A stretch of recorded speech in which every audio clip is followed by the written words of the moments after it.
Alex Newman, thank you for joining us again. We have a follow-up to our very influential story about a California assistant superintendent of curriculum talking about how we have to teach pedophilia to our kids. Quickly, the background on the story before we move forward. Yeah, well, thank you, Duke. So I got a video from a concerned parent out in California of what happened at this school board meeting.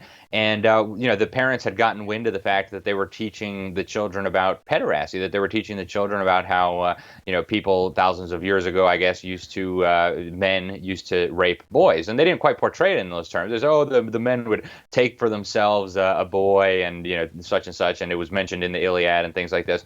And this was in a presentation about sexual orientation and LGBTQI, whatever stuff, history. And so one of the moms at the event said, "Hey, why are you teaching our children pedophilia? Why are you normalizing anal sex?"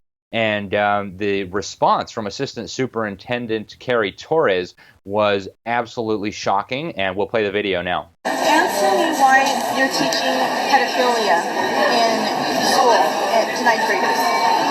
Teaching what? Pedophilia, pederasty, right here.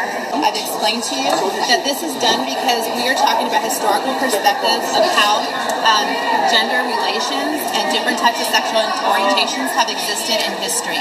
And so you just heard it straight from a high-ranking school official in that district, the assistant superintendent. It's really important to teach the kids about pedophilia, child rape, etc., because it's a sexual orientation. We're dealing with the different forms of gender relations in history.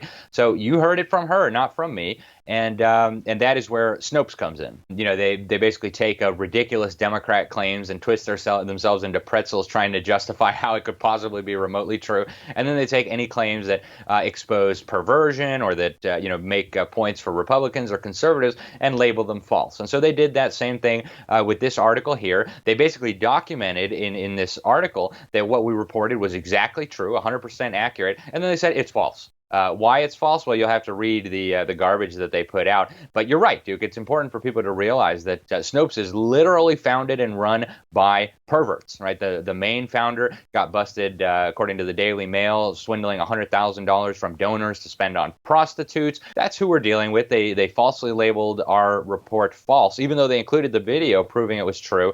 And they also elaborated a little bit. But so that's the story. It's the third time Snopes has falsely said something we reported was false, and once again we debunked them. But even worse than that, Duke, this guy who reviewed it, Dan McGill, I don't know how you pronounce his last name, he actually went on to defend the teaching of child rape. He explained that by modern standards, we think that this is bad, and the men shouldn't rape children and things like that. But in ancient Greece, it was perfectly normal and widely accepted. As he went on to say that it's perfectly relevant in instruction about LGBTQI whatever history to teach the children about child rape. And so you have Snopes here, run by perverts, defending the most abominable form of perversion possible in the classroom, in the teaching of children.